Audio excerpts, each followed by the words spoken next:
శ్రీ గురుభ్యో నమః. శ్రీ మహాగణాధిపతే నమః. సరస్వత్యై నమః. ఓం శ్రీమాత్రే నమః. సంక్రాంతి శుభాకాంక్షలు.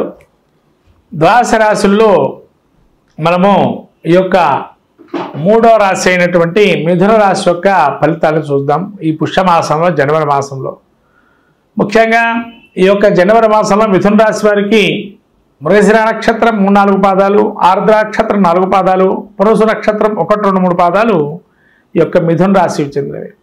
మిథున రాశి యొక్క గ్రహస్థితి చూసినట్టయితే జన్మస్థ ద్వితీయ స్థానంలో కుజుడు వక్రగమనంతో ఉన్నాడు.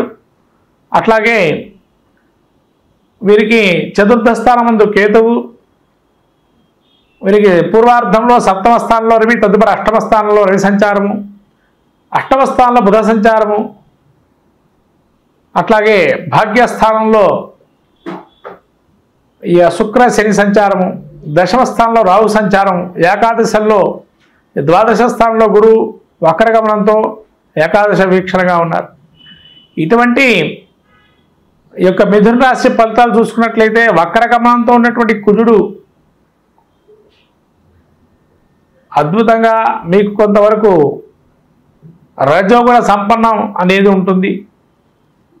తద్వారా కార్యసాధనం చేసే అవకాశం ఎక్కువగా ఉంటుంది. రజోగుణం అంటే మిమ్మల్ని చూడంగానే భీతి పొందేటువంటి అవకాశం ఉంటుంది. తద్వారా కార్యాన్ని సాధిస్తారు అని చెప్పడం ముఖ్యమైనటువంటి విషయం.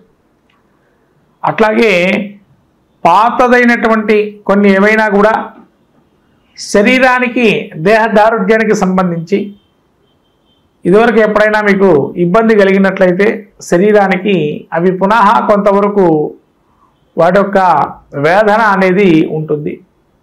అట్లాగే కొంత రజోగుణం ఉండటం వల్ల కొంత తగ్గించుకొని ముందరకు వెళ్ళటం మంచిది కొంతమందితోని.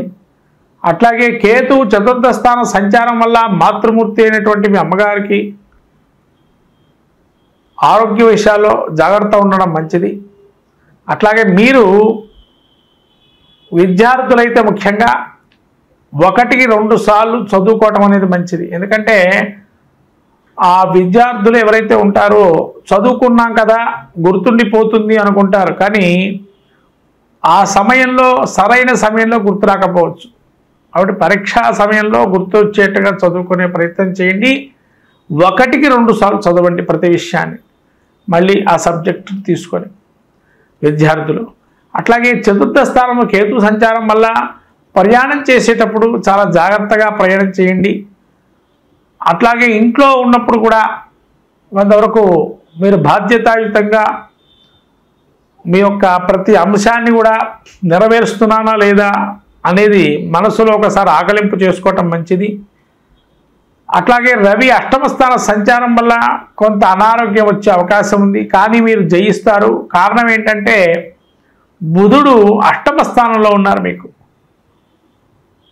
ఒకవేళ రోగం వచ్చినా దాన్ని త్వరితగతిన దాని నుంచి బయటపడతారు. అట్లా మానసికమైనటువంటి భీతి అనేది మనస్సులో ఒక చింతన భావన అనేది ఉంటుంది. ఆ చింతన భావన అనేది ఉండటం వల్ల కొంతవరకు అనారోగ్యం అనే చెప్పవచ్చు. దాన్ని కూడా విజయప్రాప్తి అంటే సమయస్ఫూర్తి ఆలోచన చేస్తూ అవతల మనిషిని నెప్పు పొందే విధంగా వాడిని ఇబ్బంది పెట్టకుండా ఎవరినైనా సమాధానం మీరు చెప్పేటప్పుడు అవతల మనిషికి నొచ్చుకోకుండా చేస్తారు. అది మీ దగ్గర ఉండేట లక్షణం ఈ యొక్క మాసంలో, పుష్యమాసంలో. కాబట్టి చాలా మంచిదైనటువంటి ఈ యొక్క మాసం అని చెప్పవలసింది పుష్యమాసంలో. అట్లే శుక్రుడు శని, ముఖ్యంగా శని భాగ్యంలో ఉండటం వల్ల ఏదైనా పుణ్యక్షేత్ర దర్శనం చేసుకోవటం కానీ, తీర్థక్షేత్ర దర్శనం చేయటం కానీ, స్నాన ఫలితాన్ని కానీ పొందే అవకాశం ఉంటుంది. అట్లాగే ఆరోగ్యరీత్యా కూడా కొన్ని మెలకువలు నేర్చుకుంటారు. ఏ విధంగా మనం ఆరోగ్యంగా ఉంటాము, ఏ విధంగా మనం ఏది చేస్తే బాగుంటుంది అనే దాని గురించి కూడా కొంత శ్రద్ధ పెరిగే అవకాశం ఎక్కువగా ఉంటుంది. అట్లానే మీకు దీర్ఘకాలికంగా ఆగిపోయినటువంటి పనులు కూడా పునః మళ్ళీ ప్రారంభమయ్యే అవకాశం ఉంటాయి. అంటే వ్యాపారంలో కావచ్చు, వ్యక్తిగతంగా కావచ్చు, ఫైనాన్షియల్లో ఆర్థికంగా కావచ్చు, ఇవన్నీ విషయాలు కూడా కొంత పురోగతి సాధించే అవకాశం ఉంటుంది మిథున రాశి వారు. ఈ శుక్రుడు భాగ్యంలో ఉండటం వల్ల కొంతవరకు ఆనందము, అలానే దుఃఖము సమపాళ్లలో ఉంటాయి. ఎందుకు అంటే కొన్ని విషయాల్లో మనము ఇలా జరిగిందని దుఃఖిస్తుంటాం, కొన్ని విషయాల్లో అదే సమయంలో సంతోషం కూడా వస్తుంది. అంటే రెండు ఏకకాలంలో జరుగుతూ ఉంటాయి ఈ శుక్రుడు కనుక భాగ్యంలో ఉంటే. అట్లానే 10వ స్థానంలో రాహు వల్ల పని మీద ఒత్తిడి ఎక్కువ అవుతుంది. చేసేటువంటి పని విద్యార్థులు కావచ్చు, ఉద్యోగస్తులు కావచ్చు, వ్యాపారంలో ఉండేటువంటి వారు కావచ్చు, కాంపిటీషన్ అనేది వ్యాపారస్తుల్లో ఎక్కువగా కనబడుతుంది. అట్లనే రాజకీయంలో ఉండేటువంటి వారికి కూడా అద్భుతమైన కాలము. ప్రయత్నపూర్వకంగా మీరు క్రియాశీలకంగా పనిచేస్తుండడం మంచిది మిథున రాశి వారు.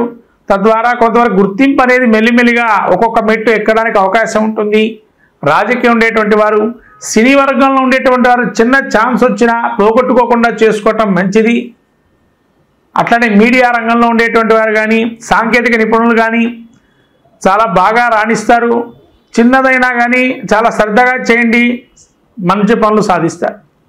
అట్లాగే వీరికి మంచి అద్భుతమైన కాలంగా చెప్పవచ్చు. ముఖ్యంగా ఏంటంటే సమయస్ఫూర్తి ఆలోచనతో ముందరకెళ్తారు. ఏ పని చెప్పినా దాన్ని శ్రద్ధగా చేయటం అనేది మీ లక్షణంగా మారుతుంది మిథున రాశి వారికి ఈ మాసంలో. అంటే ఇప్పటివరకు ఒకటికి రెండు సార్లు చెప్తే కానీ పని చేయని పరిస్థితి ఉంటుంది. కానీ ఇప్పుడు అట్లా కాదు, చెప్పంగానే దాని మీద ధ్యాస పెట్టి చేస్తారు. అది మీ దగ్గర ఉండే లక్షణంగా ఉంటుంది మిథున రాశి వారికి. ఈ విధంగా గురువు మీకు వక్రగమనంతో ఏకాదశంలో ఉండటం వల్ల ఆ యొక్క గురువు అనుగ్రహం పరిపూర్ణంగా ఉంది. కార్యదీక్షగా, దక్షతగా, ప్రశాంతంగా వాతావరణంలో పని చేసుకుంటారు. ఒత్తిడి ఉన్నా ఇది కొంతకాలమే అనే ఒక భావంతో వెళ్తారు. కాబట్టి ఇటువంటి గ్రహస్థితి చాలా అద్భుతంగా గోచరిస్తుంది మిథున రాశి వారికి. సంక్రాంతి తర్వాత ఈ యొక్క రవి ఎప్పుడైతే ధనుస్సు సంక్రమణం, ఈ మకర సంక్రమణం జరుగుతుందో వారికి అప్పటి నుంచి రవి బుధుల పరిపూర్ణమైన అనుగ్రహాన్ని కలిగి సూర్యుడు కూడా మీకు యోగిస్తాడు ఇక్కడ. కాబట్టి ఇటువంటి మహత్తరమైనటువంటి కాలంగా మిథున రాశి వారికి ఈ యొక్క మాసం గోచరిస్తుంది. ఈ మాసంలో ఇంకా మెరుగైన ఫలితాలు పొందాలన్నా, కొంత పరిష్కారాలు ఇంకా ఏమన్నా చేసుకోవాలి అనుకున్నట్లయితే ముఖ్యంగా దుర్గాదేవి గుడికి వెళ్ళటం, అట్లాగే మీ దగ్గరలో ఎక్కడైనా కానీ ఈ గణపతి ఆరాధన గరికతో గనక ఆరాధన చేస్తే మీ కులశ్రేష్ఠుడిగా మిమ్మల్ని తీసుకొచ్చి కుర్చీలో కూర్చోబెట్టి మిమ్మల్ని ఆరాధించే తత్వంలో ఉంటారు. కాబట్టి గణపతి ఆరాధన చాలా విశేషంగా చేసుకోండి. ఈ మాసంలో ఈ యొక్క మిథున రాశి వారు గణపతి ఆరాధన చేస్తే ఖచ్చితంగా అన్ని ఫలాలు కూడా మీకు సిద్ధిస్తాయి ఈ యొక్క పుష్యమాసంలో, ఈ జనవరి మాసంలో మిథున రాశి వారికి. మొత్తం మీద ఈ ద్వాదశి రాశుల వారు ఈ సంక్రాంతికి ఏది పాటిస్తే మాకు బాగుంటుంది అనుకునే దానికి వస్తే ద్వాదశి రాశుల అందరూ కూడా సవిత్రు సూర్యనారాయణ స్వామికి ఉత్తరాయణ పుణ్యకాలంలో దానం, స్నానం, జపం, వ్రతం లాంటివి చేసుకోవటంతో కానీ, లేకపోతేనా వచ్చేటువంటి బ్రాహ్మడికి స్వయంపాక దానం ఇవ్వటము, అట్లాగే ఏదైనా బెల్లము కానీ, నువ్వులు కానీ, అట్లానే తెల్ల నువ్వులు అండి, నల్ల నువ్వులు కావు, తెల్ల నువ్వులతో చేసే పదార్థాలని ఇవ్వటం వల్ల కూడా మనకుండేటువంటి ఆరోగ్య రుగ్మతల నుంచి బయటపడతాము. అట్లానే కార్య సాఫల్యం పొందాలి అనుకున్న వారు ఎవరైతే ఉంటారో, ప్రతి విషయంలో విజయం సాధించాలి అనుకునేటువంటి వారు ఈ యొక్క సూర్యనారాయణ స్వామి ఏదైతే సంక్రాంతి రోజు వాళ్ళు శక్తి కొలది జిల్లేడు పూలు కానీ, జిల్లేడు ఆకును తీసుకొని ఆకు మీద మనకు ఏదైతే కోరిక ఉంటుందో దాన్ని ఎరుపు రంగు ఏదైనా పసుపు, ఏదైతే మన కుంకుమ మిశ్రమం కానీ, లేదా సున్నము అండ్ పసుపుని కలిపినటువంటి చూర్ణాన్ని తీసుకొని మంచిగా ఎర్రగా వచ్చేట్టుగా చేసి దానిలో సూర్యనారాయణ స్వామి బింబాన్ని దించి దానిలో మీరు కోరికని రాయటం కానీ, లేకపోతేనా మీ కోరికని చెప్పి దాన్ని స్వస్తిక్ ఆకారం కానీ, ఓంకారాన్ని కానీ రాసి ఆ సూర్యనారాయణ స్వామి బింబాన్ని దించి దానిలో ఆ సూర్యనారాయణ స్వామి అనుగ్రహాన్ని పొందటం వల్ల శత్రు జయాన్ని కూడా సూచిస్తుంది. ఇంకా కొంతమంది ఏదైనా అక్షరం రాయదలుచుకుంటే కనుక హ్రీం అనే అక్షరం రాయటం వల్ల ఆ తెల్ల జిల్లేడు ఒక ఆకులో సంక్రాంతి యొక్క స్వరూపంలో సూర్యనారాయణ స్వామిని హేంకార శబ్దంతో కనుక ఆరాధన చేస్తే మనకు అన్ని విజయాలు సాధిస్తూ సకలము కూడా విజయం సాధిస్తూ ఉంటాము. హ్రీంకార బీజాన్ని కనుక ఆ యొక్క తెల్ల జిల్లేడు ఆకు మీద రాసిన ఎరుపు రంగుతో రాసి ఆ రాసినటువంటి ఆకుని ఆంజనేయ స్వామి దగ్గర పెట్టడం వల్ల మంచి ఫలితాలు చేకూరుతాయి. ఈ విధంగా సంక్రాంతి రోజు ఈ విజయాన్ని సాధించే అవకాశానికి ఈ ఒక సూచనలు చేసుకోవడం జరుగుతుంది. మొత్తం 12 రాసుల వారు ఇది పాటిస్తే కూడా మరి మంచిది. హరి ఓం.